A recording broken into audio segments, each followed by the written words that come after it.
I'll never forget the day Grandpa slammed that ADA manual on Karen's pristine Lexus. The sound echoed through Pine Valley estates like justice itself had arrived in hardcover form. But let me start from the beginning because this story deserves to be told right. My name is David Sullivan, and I moved in with my 78-year-old grandfather, Art Morrison, after his hip surgery last spring. Art had lived in Pine Valley Estates for 15 years, way before the HOA turned into what I call the homeowner's Gestapo. The man survived 2 tours in Vietnam, raised 4 kids after Grandma passed, and could still fix anything with a wrench and some creative cursing. But stairs had become his enemy. So, we built a ramp, a beautiful, sturdy wooden ramp with handrails that curved gently from his front porch to the sidewalk. We made sure it met every single ADA requirement because Art was nothing if not thorough. The slope was perfect at a 1:12 ratio. The landings were 5 feet square, and the handrails were exactly 34 to 38 inches high. We even stained it to match the house trim.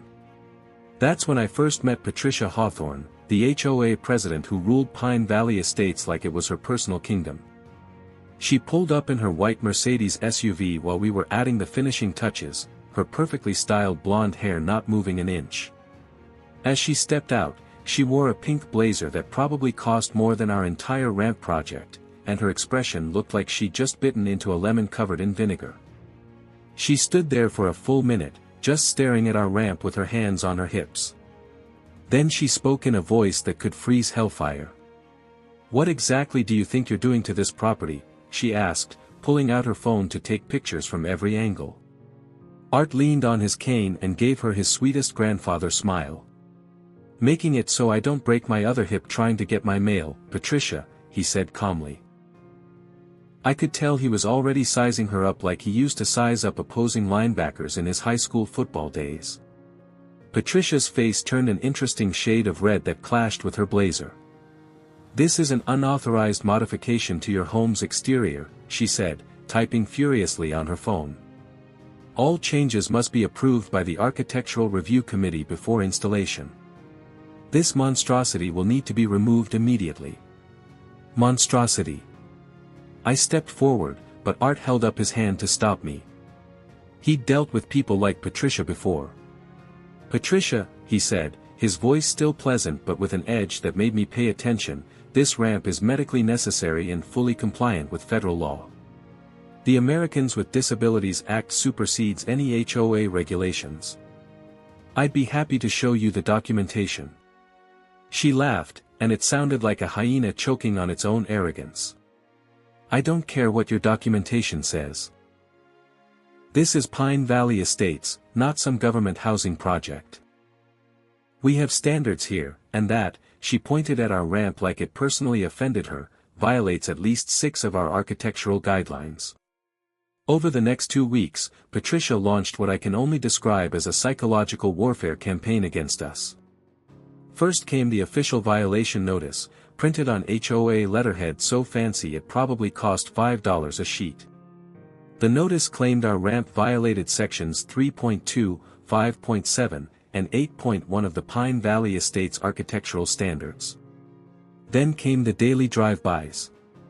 Patricia would cruise past our house at exactly 7 a.m., 2 p.m., and 6 p.m., slowing down to take more photos. Sometimes she'd bring other board members with her, pointing at our ramp and shaking her head dramatically. One time, I caught her measuring the ramp with a tape measure at 6 o'clock in the morning, still wearing her silk pajamas under a fur coat. The emails to the HOA board were the best part. Art's neighbor, Tom Bradley, was on the board and forwarded them to us. Patricia's subjects included gems like, the slippery slope of accessibility accommodations, and, protecting property values from medical equipment. In one email, she actually argued that the ramp created an attractive nuisance that might encourage neighborhood children to use it as a skateboard ramp. Art took it all in stride, filing every notice and email in a folder he labeled evidence of harassment. But I could see it was wearing on him. He'd worked hard his whole life to own his home, and now some power-hungry woman in designer shoes was trying to make him feel like a criminal for needing help getting to his front door. That's when Art decided to fight back with the most powerful weapon available, knowledge. He spent 3 days researching every federal, state, and local law regarding accessibility accommodations. He printed out the entire Americans with Disabilities Act Title III regulations, all 479 pages of it. Then he had it professionally bound into a hardcover book that weighed about 8 pounds. But Art didn't stop there. He annotated every relevant section with sticky notes, highlighted the parts about residential accommodations in yellow, and bookmarked the sections about HOA compliance with federal law. He even laminated a summary sheet that listed every single specification our ramp met or exceeded. The man turned ADA compliance into an art form. Patricia's final assault came on a Thursday morning. She showed up with 2 other board members, a measuring tape, a clipboard, and what looked like a survey pad. She was wearing a red power suit this time, and her smile reminded me of a shark that had just spotted a wounded seal. "Mr. Morrison," she announced loud enough for half the neighborhood to hear, "the board has completed its review of your unauthorized structure. You have 72 hours to remove it or face daily fines of $200. Additionally, we'll be placing a lien on your property if the structure remains after 30 days. Art stood up slowly from his porch chair, gripping his cane. I thought he was going to argue with her, maybe raise his voice. Instead, he smiled and said, "Patricia, would you mind standing by your vehicle for a moment? I have something I'd like to show you." She followed him to her Mercedes, probably thinking she'd won. The other board members tagged along, and several neighbors had started gathering on their lawns to watch the show. That's when Art pulled out his ADA manual, raised it above his head, and brought it down on the hood of her car with a resounding thump that echoed across the street. Patricia shrieked like someone had set her designer purse on fire. "You just assaulted my vehicle. I'm calling the police," she screamed, fumbling for her phone. Art calmly opened the manual to a bookmarked page. Section 4.8.2, he read aloud, his voice carrying across the growing crowd. "Ramps shall have a running slope not steeper than 112. Our ramp," he glanced at Patricia, "is 114, even better than required." He flipped to another section. "Minimum clear width of 36 inches. Ours is 42 inches. Another flip. Handrails required on both sides with gripping surfaces between 34 and 38 inches. Ours are exactly 36 inches. The crowd was getting bigger. Someone started recording on their phone. Patricia tried to interrupt, but Art wasn't done. He pulled out his laminated summary sheet and slapped it on her windshield. Furthermore, he continued, according to the Fair Housing Act, HOAs cannot refuse reasonable accommodations for persons with disabilities. Any attempt to force removal of a medically necessary accessibility feature is a federal violation punishable by fines up to $50,000 for the first offense and $100,000 for subsequent violations. Patricia's face had gone from red to purple to a concerning shade of pale. The other board members were slowly backing away from her like she was radioactive. Tom Bradley was trying not to smile. "You can't threaten the board," Patricia sputtered, but her voice had lost its edge. Sweat was beading on her forehead despite the cool morning air. Art leaned on his cane and fixed her with a stare that could melt steel. "I'm not threatening anyone, Patricia. I'm educating you on federal law. Now, you can either withdraw your violation notice and apologize for harassing a disabled veteran, or I can file a complaint with the Department of Housing and Urban Development. I've already documented every interaction, every photo you've taken, and every email you've sent. My grandson here," he nodded to me, "is friends with a disability rights attorney who would love to take this case pro bono." The silence that followed was beautiful. Patricia stood there, mouth opening and closing like a fish out of water. The neighbors were all recording now, and someone had started a live stream that was already getting shared in the neighborhood Facebook group. Tom Bradley stepped forward. "I motion to withdraw all violations against Mr. Morrison's property and issue a formal apology from the board," he said quickly. "Seconded," said another board member even faster. Patricia spun around to face them. "You can't do this without a proper board meeting," she hissed.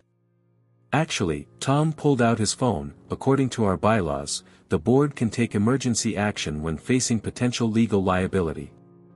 I'd say a federal discrimination lawsuit qualifies." All in favor? Every board member except Patricia raised their hand. The next morning, I found a formal apology letter in our mailbox, signed by all board members except Patricia. The violation notice had been withdrawn, and the letter acknowledged that our ramp was fully compliant with all applicable laws. But the best part came a week later at the emergency HOA meeting that Patricia had demanded. The meeting was held in the community center, and it was standing room only. Patricia sat at the head table in a black suit that made her look like she was attending her own funeral, which, professionally speaking, she was. The first order of business was a vote of no confidence in the HOA president. When Tom Bradley read the motion, Patricia stood up so fast her chair fell over. "You can't do this," she shouted, pointing at Art. "He assaulted my car. He threatened the board. This is a conspiracy." Tom calmly pulled up the live stream video on the projector. The video shows Mr. Morrison placing a book on your vehicle to get your attention, then reading relevant federal law. There's no assault, just education. When the vote was called, it was unanimous. Every single homeowner in attendance voted to remove Patricia from her position. But it got better. Someone had forwarded all of Patricia's emails about the ramp to her employer, a real estate firm that prided itself on fair housing practices. They were not amused by their senior agent's blatant discrimination against a disabled veteran. The final blow came when the Department of Housing and Urban Development sent Patricia a letter informing her that a formal complaint had been filed against her personally, not just the HOA. The potential fine of $50,000 was mentioned specifically, along with mandatory fair housing training and a note that her real estate license could be under review. I watched Patricia's face as Tom Bradley read the HUD letter aloud to the association. She went through all 5 stages of grief in about 30 seconds, ending on a kind of stunned acceptance. When Tom finished reading, Patricia stood up, grabbed her designer purse, and walked out without saying a word. The last thing I saw was her white Mercedes speeding out of Pine Valley Estates, a small dent still visible on the hood where justice had left its mark. The fine from HUD ended up being $25,000, and Patricia's real estate license was suspended for 6 months pending completion of sensitivity training. She was also banned from serving on any HOA board in the state for 5 years. When Art heard about the final judgment, he just smiled and said, "Should have read the manual."